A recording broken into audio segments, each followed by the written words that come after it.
All right, we are live. Hey there, everyone. Welcome to the Avallone Staley Show. I'm Hunter Avallone. And I'm Luke Staley. Welcome to episode 2. Let's get going. Episode 2. Wow, I can't believe we're already at the second episode. I know, dude. So much has happened in just a week from the last time we talked, but... I know. I think it was yesterday. I was like, has that already been a week? I know. It didn't feel like that so much. Doesn't it feel so much longer ago? It was way longer ago. Yeah, I'm getting busy. I'm about to go back to college.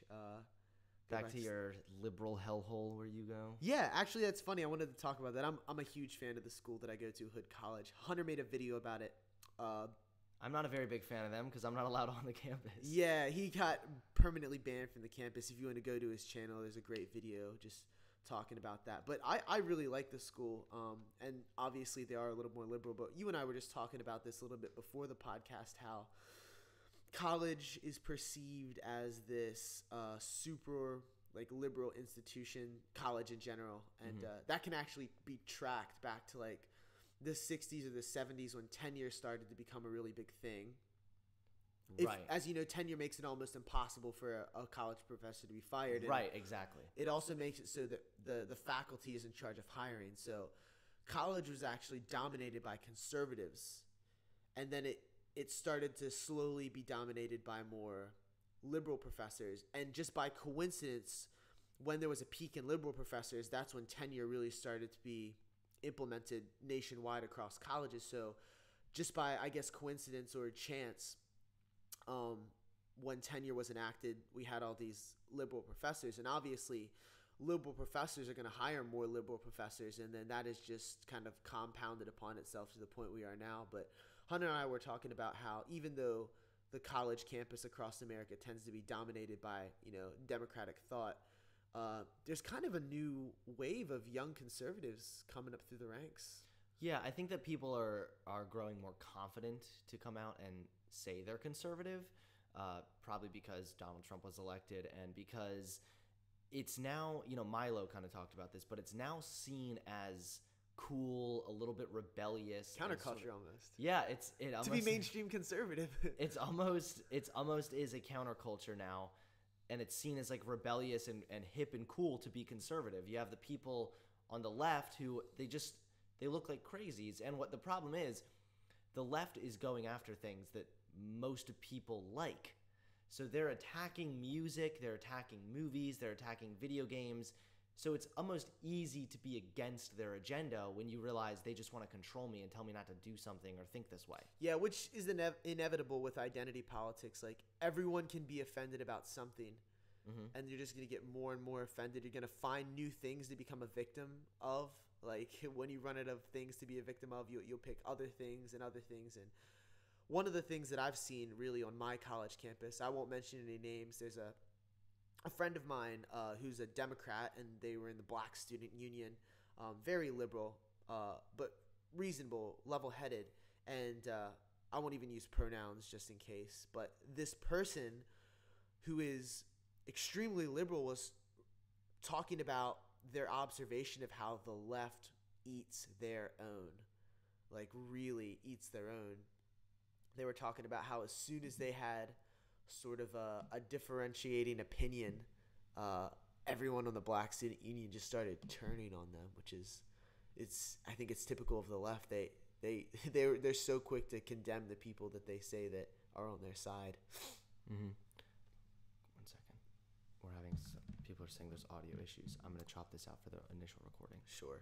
1 second. Getting some reports of audio issues. Testing right now. Test. Okay, that sounds fine. Hello. Hold on. 1 second. People are saying it's like super low. Do you want to turn the volume? Is there a way you can turn the volume up on the... 1 second. People are saying it's like super low. It is really low. Do you want to turn the volume? It is really low. Sorry about this, guys. It's the second podcast. We're still working things out, but... I don't know why. Does this sound any better, guys? People in the comments? Yeah, I noticed that last podcast the volume was a little low. Does this sound any better, guys?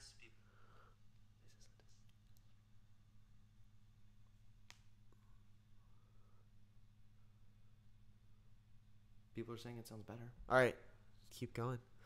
Okay, so why don't you just start up again with what you were saying with the student union thing? Oh, yeah, just a friend of mine in the Black Student Union talking about how they realize how quick the left is to eat their own and how conservatives tend to not be like that. There's a lot more room on the right side of the aisle to have like differentiating opinions. Yeah, I mean, there was a recent study that was released that showed that Democrats were far more likely to like unfriend someone on Facebook for having different conservative, which is so petty. It's so petty, and yeah, I mean, the left is petty. They're full of petty people. Yeah, and it's kind of exposing themselves, which is why I was sort of talking about how I see kind of this new wave of young conservatives on college campuses, because people are starting to realize, you know, this movement has really gone off the edge in so many ways. And I'm not by all suggesting that the left needs to be eradicated. They're extremely necessary to have, you know. I hope the left keeps doing what they're doing. Because of them, we're winning. Yeah, and I think that, like, hopefully the moderates will start to speak up now, saying, hey, look, this is where you've gone too far. Because people who really care about the Democratic Party, people who really care about classical liberal ideas are going to say, hey, you're destroying our movement. Mm-hmm. We talked about that. I got a lot of flack from my school for doing the Pride March with you. And the video that I was not a part of, where you had the I am toucan sexual sign at the Pride rally, got a lot of hate. But I talked to a couple of my liberal friends and sort of explained it to them that we're sort of on the same side like that. Because the toucan sexual sign, for those of you who don't know, you can go back and watch that video. Hunter yeah, I just trolled walked a around. Pride rally. Yeah, I walked around the Pride rally with a sign that said, ask me about my toucan sexuality. Yeah, and so that came out of this thing that Hunter did a video of a while ago called the Otherkin movement. No. Oh, that didn't? No, the Otherkin. I came out in 2016 as toucan sexual, as like a parody of all these people that said they were like all these different genders. Yeah, so what I was trying to explain to these people, they're like, oh, you're making a mockery of the Pride March. I was like, well, that really wasn't the point. It was really just to show you how there are movements inside the GLBT community which are legitimate threats to its, I don't know how seriously it should be taken. Like the pedosexuality movement's really weird. I know that's a really... Is that actually... I don't know. Whenever I see stuff about that, I can never tell if it's 4chan or trolling or if it's actually legit. So I kind of stayed off of it right now. But there's some other things like the Otherkin movement. Here, I kind of went in a circle. My point is that people in the LGBT community should resist the crazies also. Yeah, because it makes their movement look worse. It makes them look stupid as fuck. And so the point of the toucan sexuality thing is like, how far will they go to accept something that... But that's the thing. Kind of makes their movement look silly. See, the LGBT community is... I don't think they're smart enough to recognize that, and maybe that sounds a little cruel. But I think they are. I think they're too scared to get eaten alive by their own to speak out against something because they're going to get called a bigot and a homophobe and a transphobe. I've mentioned before that I have a friend who's conservative and gay, and he's more afraid to tell people he's conservative than he is to tell people he's gay. Yeah, Caitlyn Jenner said it was harder to come out conservative than transgender. So I think that more often than not, like Hunter says a lot on his videos and a lot to me in private conversations, is that the loudest voices are the ones that are heard, and that the reasonable people inside these communities are afraid to speak out because they're afraid of just getting completely ostracized. And that's the other thing. For being reasonable, yeah. People were giving you shit for going to the Pride March with me, but when I went ahead and, quote, trolled wearing the two gender shirt, the only people who would get offended by that are idiots who think they're more than two genders. So I'm not trolling just your regular, like, gay people. Like, I'm not going out just trying to, like, bother people for just being gay.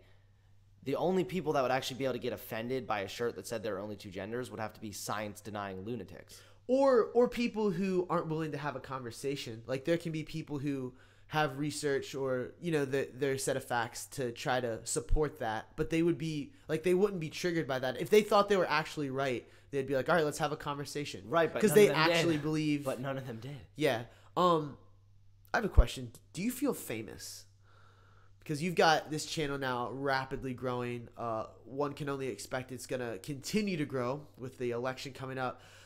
hundreds of millions of views on your channel or millions of views on your channel. Not yet 100 Not, million. but getting there. Tens of millions of views on your channel.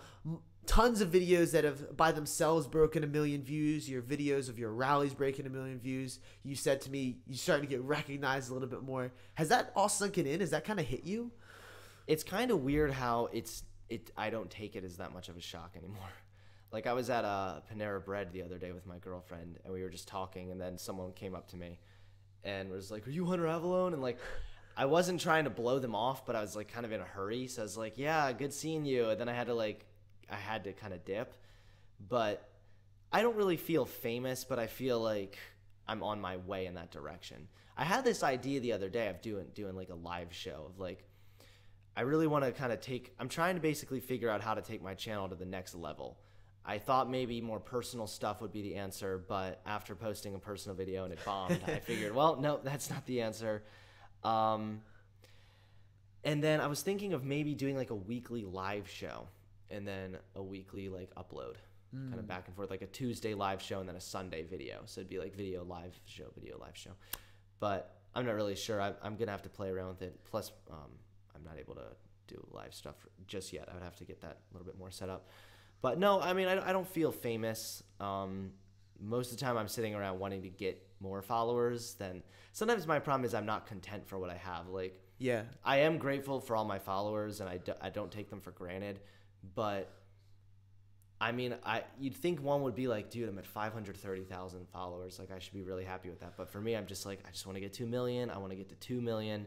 But I think there's like a balance there between like, you don't want to be too content where you don't grow, but then you also don't want to be so caught up in growing that you aren't thankful for what you have. Yeah, we talked a bit about this a little bit last time about how one of the things that has given you a lot of success in life and in this channel is your ambition, just your continual need to grow, to continually make evolutions in your own personal life and in your channel.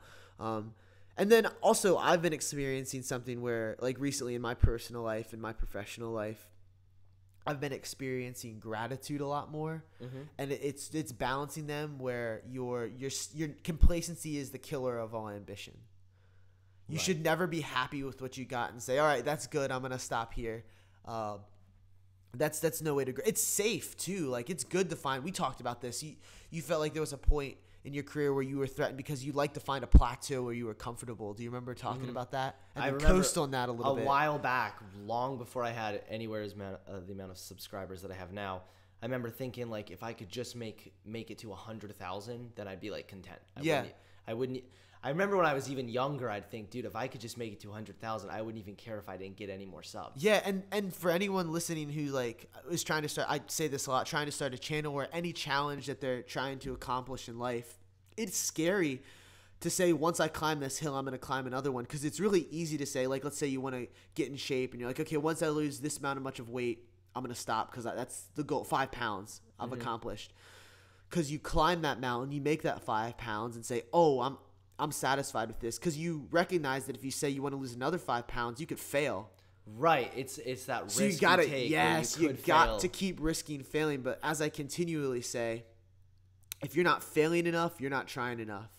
Yeah. Because you should try and try and try and fail and fail and fail. And that's the only true way to forge success, is through failure and humility and embarrassment. Right. And looking at yourself and saying, that version of me was not good enough. I have to become a better version of myself. Yeah, just basically don't be content. Be thankful, but not content. Yeah, and that's a good point. Thankful, that's a good word. Because I'm very thankful for what I have. Like, there's not another job in the world I'd rather have than what I'm doing now. Yeah, and because it's great. I mean, I get to stay home. I get to talk about the shit I want to do. I get to call all my own shots, and then I can wake up and say, you know what, I want to make more money today, and then I can just put the work in and make more money. Being thankful will help you be more productive, and here's how. And you know what? Yes, I wanted to bring something up too. I want you to. Yeah, sure. Go. Having gratitude will make you more productive. So you set a challenge in life, and if the challenge is worthwhile, if it's a worthwhile pursuit, it will most likely bring stress into your life, because if a goal is worth pursuing, it's going to be tough. Mm-hmm. Okay, so you add additional stress to your life on top of school or college or your social life, personal life, whatever. But when you show gratitude for the things you have, and I've really learned this, I volunteer at a place where I get to serve people who are in need, homeless, or people who are not as financially privileged, meals. And it makes me very grateful that I have food. I have a bed. I have a roof over my head. And all of a sudden being so grateful for everything that I'm blessed with. Mm-hmm. It makes me realize that the most stressful problem I have is a privilege.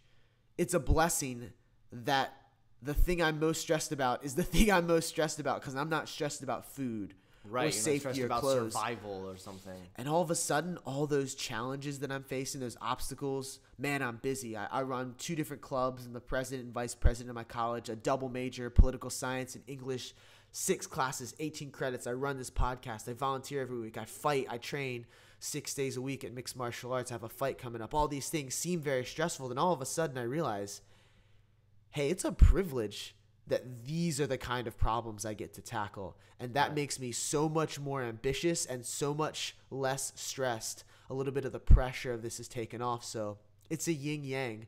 Don't be complacent, but don't be unthankful, because gratitude will help you tackle these challenges. Yeah, and I've noticed that. I noticed something about myself yesterday.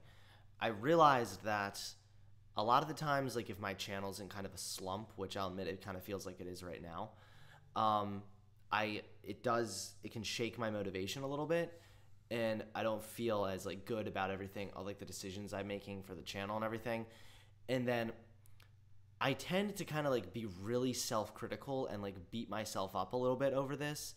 And I realized that that's kind of, I think it's more subconscious, but that's sort of my way of trying to, and let me finish here. That's sort of my way of trying to motivate myself to like do better by like beating yourself up. But I realized yesterday that when I'm actually thankful for what I have, and then I like look and I'm like proud of all that I have accomplished, that motivates me so much more to work rather than trying to beat myself up. So like I thought beating myself up is what is kind of going to like push myself to like work harder and stuff, but that doesn't actually do as much as when I'm like, I'm so proud of everything I've done so far, I can't wait to do more. And like that attitude, it's funny because it's just an attitude change, and that just makes all the difference in the world. So I have a question on something that we didn't talk about last week that we wanted to talk about, or not as much as sort of last week's news, but something really interesting that I'm a little conflicted about is, as you all know by now, of course, YouTube and Google and all these platforms simultaneously removed InfoWars and Alex Jones. Mm-hmm. Right. What are your thoughts on that? Because I want to go a little deeper into this, because I really am conflicted about this decision. You want to move a little closer to your mic, maybe? Yeah. No, I understand where you're coming from, because we talked about this last week, I think. But, I don't want to sound like I'm not a true conservative here, because I am for less government. But some people have presented the idea of Google being regulated by the government and being regulated as if it's a public utility. And I don't know if I don't like the idea of more government being involved, but at the very least, and here's my argument for this. This is not like my official point or opinion on this. This is just, I'm just kind of throwing out ideas. But the government has checks and balances, and the government also has to operate by the Constitution. So I feel like that would ensure people aren't banned for politically motivated reasons quite as often.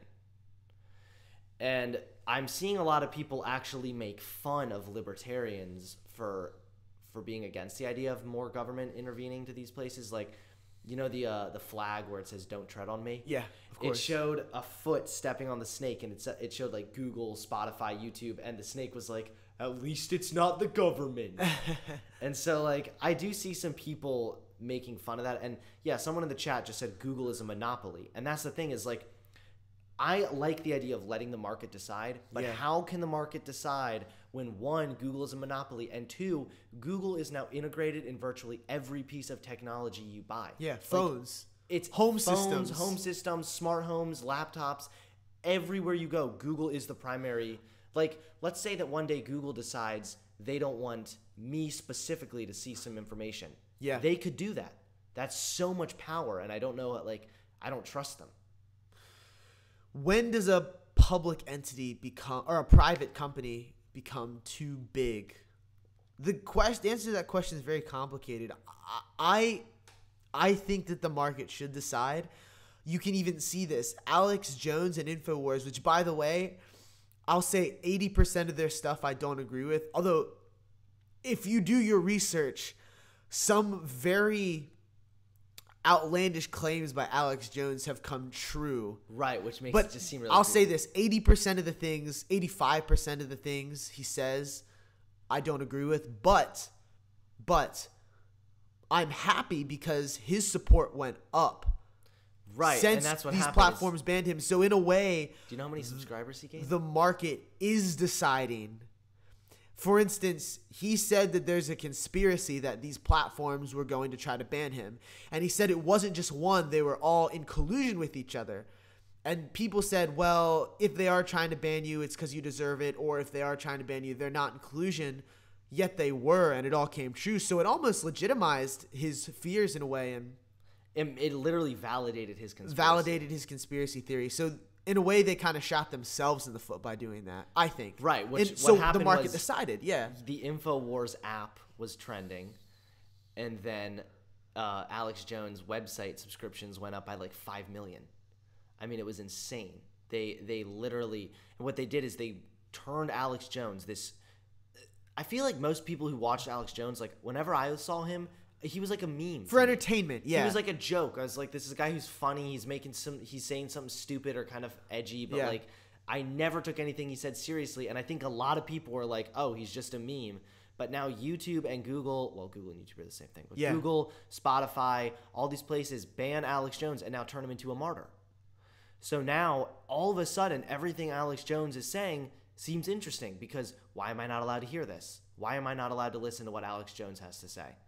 Right? Yeah. And then before you know it, Alex Jones' support is going up. And a lot of sketchy shit happened with the tech companies this week. It was weird as fuck. Like, the InfoWars app was trending number 3 on Google Play Store. If you looked on the trending apps, there just was no number 3. It was like 1, 2, 4. That's very strange. It was so weird. I saw multiple screenshots. It was like when you don't like InfoWars, so you just ban the number 3. Yeah.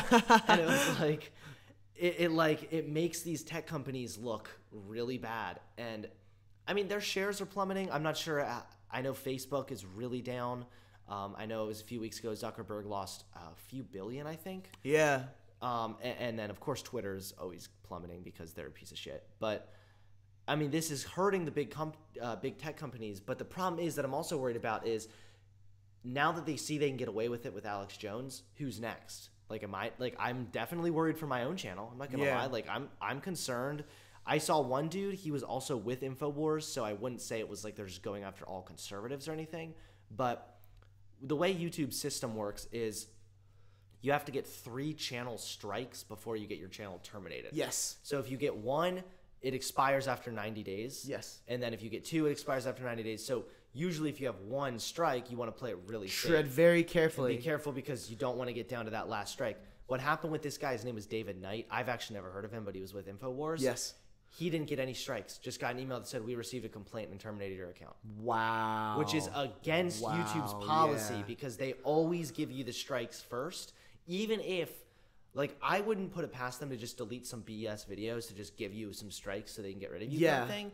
But, like, to just terminate you without any strikes is fucking scary. And like, that's what not Ben they do. Shapiro was saying that concerned him the most is that these are very vague policies where YouTube can sort of, I don't know, they don't have, there is, because it's a private corporation, there's zero oversight and there's very little consistency in what is considered a qualification to put a strike on or delete a channel. Right, and that's the thing is like some of the videos they remove seem to make sense. Yes. Not from my channel, but just generally speaking. Yes. Like certainly like the stuff with nudity or like porn or whatever, that should be. Or even stuff that's a call to violence. I know that's something that. Right, calls to violence. But then other times they remove videos that I'm like, what the fuck? Like, what was even wrong with this video? Yeah. And what made it even more creepy, if you don't like, people are gonna argue like it's not politically motivated. Alex Jones is just an asshole or whatever. Yeah. LinkedIn, you know, the like business. Yeah, of or course. Whatever. Alex Jones never posted once on LinkedIn, and they removed his account. So how can you violate the terms of service by If you existing? never post, yeah, Right. wow. So like it proves that it's not actually about their terms of service. It's And- about personal opinion, yeah. right. And the thing is YouTube. Now YouTube actually did. Here's the thing. I'm trying to give both sides. Yes, of course. I do think here's what was bad about the whole Alex Jones thing. One, I don't really think anyone should be deleted. I think you should, when you have a platform as big as YouTube, I think you should let the audience or let the market decide within YouTube. So if the market says Alex Jones is a lunatic and I don't want to watch his videos, don't watch him. But don't remove him and force people not to watch him. I think that's where they went wrong. And then, of course, it was wrong for them all to be colluded, that literally Apple, Spotify, and YouTube and Google all removed his shit within 12 hours. That's a little scary that they can literally like unperson someone like that. But then YouTube did have some valid reasons for why they removed Alex Jones. They said that, so his channel had a strike, which means you're not able to live stream. Yes. Right? Somehow, I don't know how he did this, but somehow he like maneuvered through that and was still like live streaming, even though you're not supposed to do that. Okay. So they did have some, I might be getting that wrong. Don't quote me on that. It was definitely, he was going against like the temporary penalty, right? And Yeah, he was breaking the platform's he was breaking policy. the platform's rules with some of that stuff. And like the thing is if I get a channel strike, I take things I'm a little more careful. I'm like, all right, I just want to be cautious. You know, I know people want me to be edgy, but I'd rather be a little less edgy and still have a channel than be too offensive. Alex Jones just didn't give a shit. Like he just kept on trucking. Yeah. So, I mean, he kind of had it coming, but part of me wonders if maybe he kind of was hoping it would happen, because maybe not hoping, but like I think he knew he was going to. It's crossed my mind, but it's a big claim, because he would not have known. Like, obviously his channel gained subscribers, but there's no way he could have known that. So if it was a huge risk to the. But think about, like, he has so much press now. I mean, people who've never heard of Alex Jones now know who Alex Jones is. I think what's most consistent with his personality is he just doesn't like to back down. I don't think he was actually hoping to get banned. I think that he's got a little bit of hubris, a little ego. Yeah. And so his ego is like, well, YouTube, if you do this to me, then I'm going to do this to you. Like, you can't stop me. Oh, yeah. But what happened recently was then Infowars.com went down, which that's a whole other discussion, because now are you saying you can't host your own website? Yeah, I'm actually going to check right now while we're live and see if it's back up and see if it's actually here still. Okay, yeah, it's back up. Okay. So at the end of the day, you should, like, as long as you're still able to have your website up, you know, as long as you don't have like child porn on it or something. Yes. I think that's fine, because then when you still Google InfoWars, like, it still pops up on there. Like, they're not hiding it completely, but I've actually have heard of other stories of people who have websites that are threatened by like the IP management. Yeah. That say like, if you don't remove your website, we're going to remove it. What a time to be alive. And it's fucking freaky. It's like, soon enough, I mean, I don't know if you know what the Daily Stormer is. They're a horrible piece of shit news publication. They're a legitimate white supremacist news publication. And for those of you who don't know, I'm Korean, so yeah. I've been called a white supremacist before. Yeah, by that fat lady at the yeah, Antifa march. and I took off my sunglasses, and then she went, well, you support white supremacy. Like, okay. Yep, I support something that wants me dead. Yeah, for sure. That's another But interesting here's thing I'd the like thing. to talk about. But we'll continue with what you were saying. Yeah. Sorry, yeah. I just want to wrap this up. So Daily Stormer was a white supremacist magazine. Legit horrible. Legitimate horrible. Horrible. I don't know if they had calls for violence or not. They may have. Again, like... And for those of you who don't know, that is the Supreme Court precedent for what can limit free speech is a call to violence or slander or libel. Right. So when we keep mentioning a call for violence, that is one of the few things that can that's not really covered under free speech. That's not covered under free speech because political speech is the most protected class of free speech. So there's very few things where rulings can be made that can, I guess, give legal precedent to suppress that speech. But one of them is a call to violence. So that's why we keep saying a call to violence. It's one of the Supreme Court precedents on what can limit speech. But go ahead. Yeah. But here's the thing. So even if you have calls to violence on your website, like it's your website, right? They were removed so much they can only be accessed on the deep web. So that kind of goes back to the Alex Jones thing. What they had on there was bullshit and it was terrible and they had a lot of disgusting articles basically. But should this information, like should this point of view be put to the deep web? And I mean, everyone that reads Daily Stormer is going to be like, this is horrible and stupid and I don't take it seriously. And I feel like anyone who agrees with them, their mind isn't really going to be changed. And again, you're sort of turning them into a martyr. Yeah, and if you just let them, if you expose someone in the spotlight, they're just going to die out because enough people are going to be like, this is stupid. Right, and Milo told a really good story. Something happened in the UK like that a couple of years ago where there was this guy and he some dude had like a show that was just a white supremacist thing or something. I don't even know. Yeah. And the BBC decided to give him like a show or a platform or something. And of course there were protests. Everyone flipped shit. It was in like 3 episodes. He had lost like all of his support. Yeah, because people hear the ideas. And the thing is, see, liberals thrive on low expectations. Liberals think that humans are so stupid they're going to hear a white supremacist talking point and be like, "Oh, okay, I guess that's the right way of thinking." Like, let's have a little bit of faith in humanity here and trust that like the average person that hears someone saying black people are subhuman are going to say that's bullshit and that's a piece of shit opinion and that's probably a shitty person too. Like liberals have this idea that like they know what's best. And very elitist mentality. Very elitist and anyone who is exposed to this is somehow going to just start following it like mindless drones. Yeah. And it's funny because they believe this, but then they also want people to follow them like mindless drones. Yeah. So, I mean, it's all a mess. So we covered a lot, but in conclusion, I think it's best to let the free market decide. However, well, I wanted to bring up one other thing. Oh, yeah, go ahead. Someone in the chat mentioned this earlier about like when we were talking about government intervention. Yeah. Someone said there should be a digital bill of rights. Yeah, that might be a good idea, but that would be a whole. That's a rabbit hole. That's difficult. A rabbit hole. Yeah. Is it a bigger rabbit hole than getting the government involved though? I just think it would be a long It would. I think that a digital. It's interesting. I've heard that brought up before. Because like even in like first world countries, the internet is extremely internet is. Ah, man, it's amazing. It's the only free thing right now. Changed the world. Just, oh gosh, it's in all of human history, we've never had something like the internet that's just completely changed the social structure of human beings as much as it has. Right. So a digital bill of rights, which I have heard about that before, is an interesting idea. I think it would bring more problems than it would solve. How so? Because I'm interested in hearing a little bit more. I don't know if I want to go down the rabbit hole in this. I mean, it would be.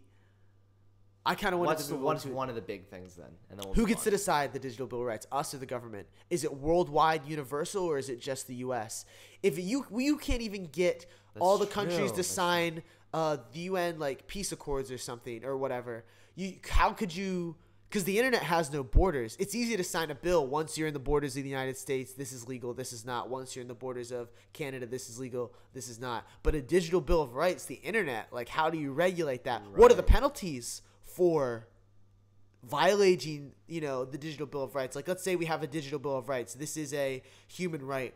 Let's say China violates that. They put up firewalls that ban Facebook, which China has done. Right. What are the penalties? Are there any? So is the digital bill of rights just a that joke? Could even go to a fucking war. A digital war, yeah. Cyber war. So when you think of it that way, man, doesn't it get Declaration of Human Rights? That's the document that the UN can't get all the countries to sign. Like, that's basic human rights. That's, if a country's committing genocide or something. A digital bill of rights, something with no borders, no sovereignty, how's it enforced? What are the standards? Who decides the standards? That's true. In theory, yeah, a digital bill of rights, something that protects the rights of internet users, which is everyone, sounds great. But you start going into the weeds. That's is it true. even possible? I've actually never really heard about a digital bill of rights. Yeah. And I'm glad that you were able to kind of put some more perspective. Yeah. Because you've obviously done a little more research. But yeah, you start thinking about it in practicality. Yeah, you start realizing, and you're right, because if there was a digital bill of rights, it would still be up to the government, just like if the government intervened with Google. Yeah, and then like, how do you enforce something that's borderless?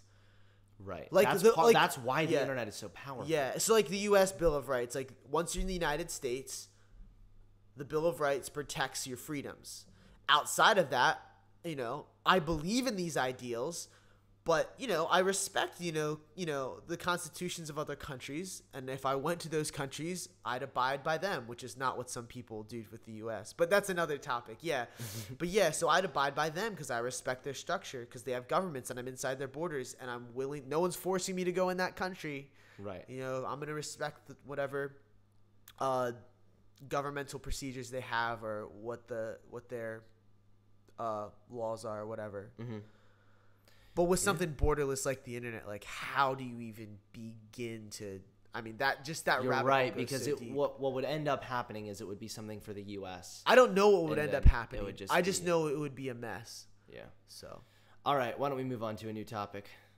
Let's see. Oh, there was something that I had. Oh yeah, we had a really interesting conversation. How long is this podcast? What are we at? What minute? 36 minutes. Awesome. I want to answer some fan questions here at the end, so stick around, or if you have any questions, write them down. But I wanted to talk about, we had a really cool conversation about the Founding Fathers, because I always like to think about this. We separate ourselves from history a little bit. Oh, they were whatever, these larger-than-life characters or whatever. Like, no, they were human, like you and I.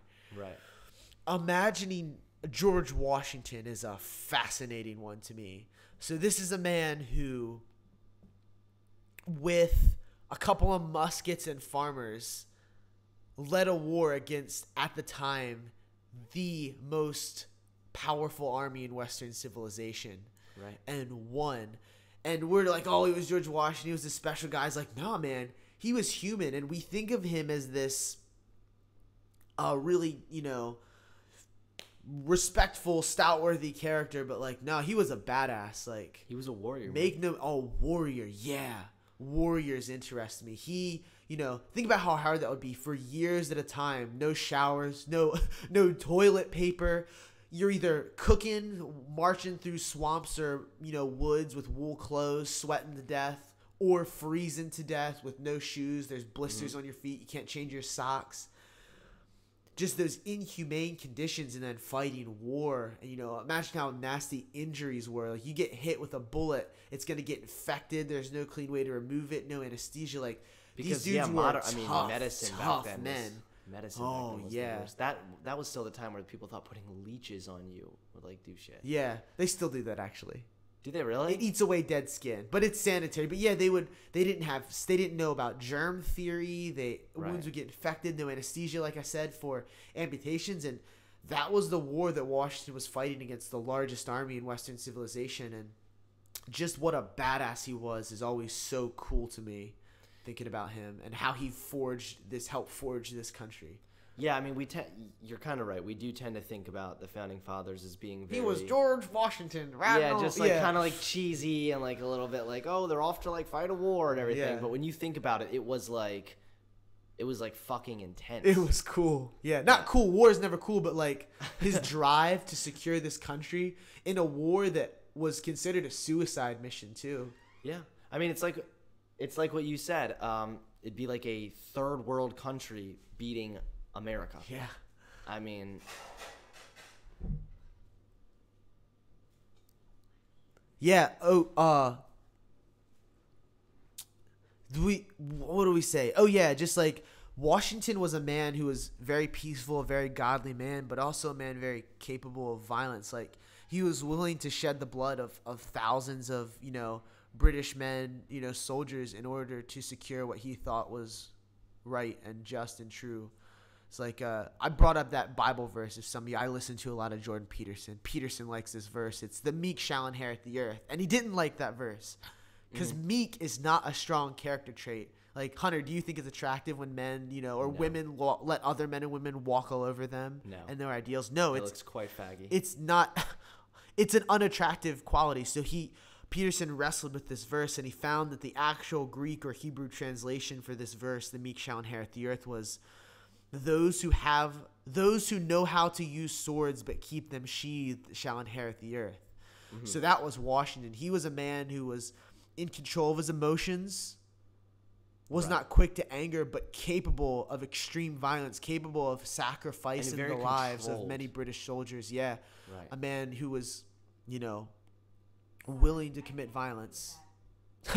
So this is Google again trying to mess with our podcast, the Siri coming on. Sorry, but yeah, just something cool to think about, and what a person to look up to, like someone willing to, for what he believed was right, his inner constitutions, Mm-hmm. His convictions, he was willing to go to great lengths. Yeah, it's very impressive. He definitely earned having his face carved into a mountain. Yeah. That I didn't mean to go into this subject, but it kind of brings me to it. Democrats who think that pacifism will solve evil, it really doesn't. And I really am glad that I have friends of mine who are more liberal who, I think they have a more hopeful version of the world. They think humans are naturally good people, and I need that sometimes like that story to we read encourage where me. the millennial couple bite Look through that up. ISIS I thought that was territory. fake. That was real. It actually was real. Yeah. Right? Yeah, for those who don't know, this millennial couple biked through ISIS territory to prove that humans are kind and ended up getting killed. Yeah, which is very sad, but no surprise. But It's a little ironic. I mean, it's like kind of fucked up, but war. Did you read any more in depth in that story? No, I didn't. But war is awful, and I wish it didn't exist. But It's a necessity. It's an absolute sometimes it's a necessity. Sometimes, yes. It's kind of like what they said in the original Bible verse thing. Like, you should be capable of defending yourself, and you should be prepared to do so.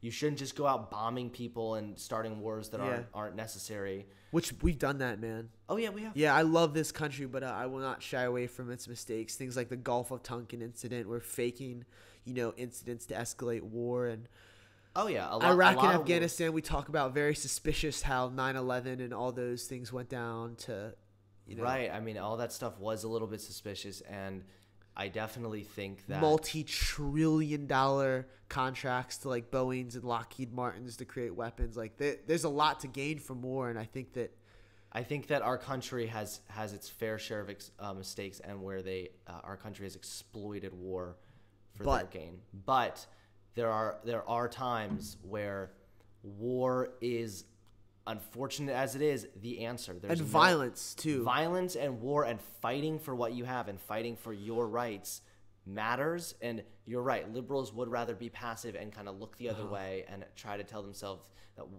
everyone war isn't the answer and that we can solve it with love and kindness. But the truth is, it just doesn't work. It never has worked, and it will never work. At times, war is the answer. Yeah, it's to fight evil. Yeah. Right. If you're a peaceful person who doesn't prepare, you're not taking any steps to make the world better. Soft people don't stop evil. Mm-hmm. Unrealistic people don't stop evil. Good men and women who are capable of extreme violence stop evil. Yeah, you're right. And that's a huge difference, I think, in the conservative versus kind of liberal mentality. Right. Well, the liberal, the liberal mentality would, like I said, rather just look the other way. Yeah. It's interesting. What do you got? What do you want to talk about? Some cool subjects. Yeah, let's take a couple fan questions. Let's see what they have to say. So if you guys have any questions, you can throw them in the comment section. Try to get you guys involved. Maybe some issues you think about, or, some advice from the great Hunter Avallone. Well, we're looking in the chat right now. We don't have very many viewers left.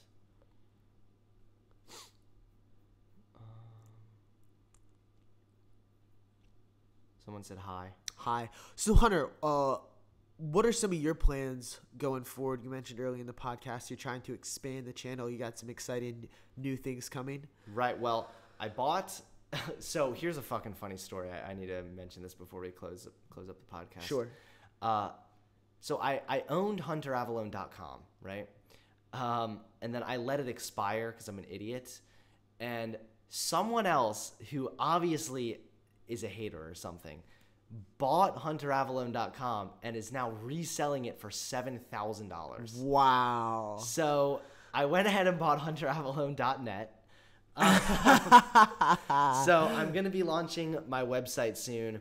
It's going to be really cool. I think I'm going to have like it be a little bit more interactive. I think there's going to be like an Honest Bear page where like you can click it and there's going to be like a new Honest Bear quote that'll like play or whatever. Going to be dropping merch, going to be going on a speaking tour. A shit ton of stuff is going to be going down in the fall and the winter. I'm really excited about. And then, of course, the podcast. Me and Luke have been working hard on this one. Yeah, dude, that's been fun. This journey that we sort of went on. And you have a fight coming up, right? Yeah, man. For those of you who don't know, I'm still in the amateur circuit, but I'm an amateur mixed martial artist, a fighter. So I get in a cage and, try not to get knocked out.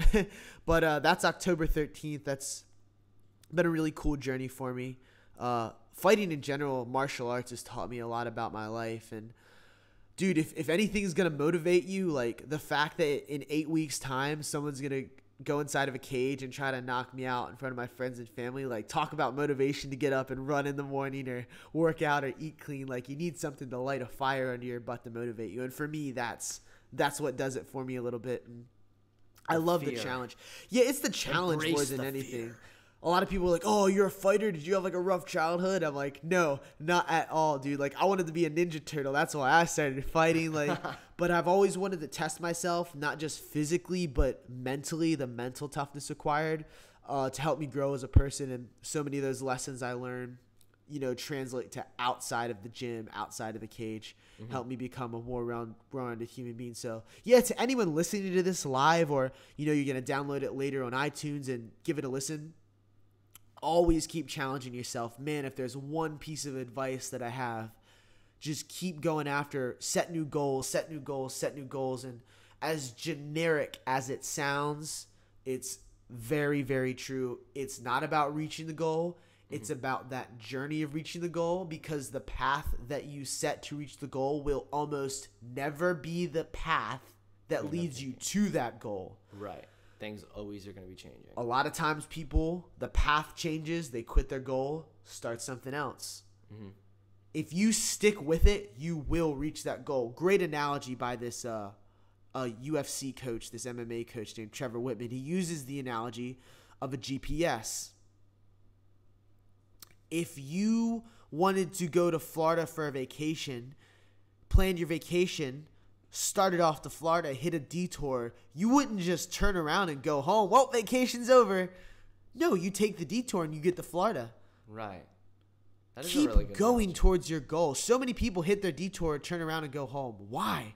You going to cancel your vacation? No.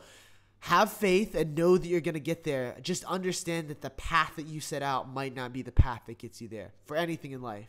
Right. Hunter's taken that path, and look where he is now with his YouTube channel. I've taken that path. I've gotten a lot of great things in life, and hopefully we'll take more. So, maybe some parting wisdom if you're looking to maybe start a new challenge for yourself, whatever that may be. Very cool. Now, we do have a question from Elizabeth Haley. She said, what do you think of ICE with the border? I can definitely start by answering that one. I think that ICE is good. I think that they do a lot of good. I think they stop a lot of crime, a lot of rapists, a lot of bad people. I also think that ICE is becoming a new favorite punching bag for the media. There was a story out today I saw where literally all these major news publications like, ABC and all this, I don't know if it was CNN, but just some very mainstream news. They were like, the story was phrased something like, ICE detain a man as he's taking his pregnant woman to deliver a baby. And like, they show pictures of the woman crying, like, I want him to be here when I give birth. And it like, oh, ICE is just so terrible. But then upon further research, the husband was a fucking murderer. He was wanted for murder charges. And so don't trust the media with what they say about ICE. Yeah, ICE, like you said, is a punching bag. Illegal immigration is this topic that Democrats just love to... It's like following the law, or ICE, which enforces the law, makes people bad somehow. Right. And the government aside, the modern leftist will mindlessly follow a headline on the news with no knowledge of the situation. Please look this up because this is a true story. Google it. Well, look it up. Google it. Look it up. There was a group of really leftist Democrats who went to protest. They saw an ICE raid, started protesting. This is a true story. Look it up.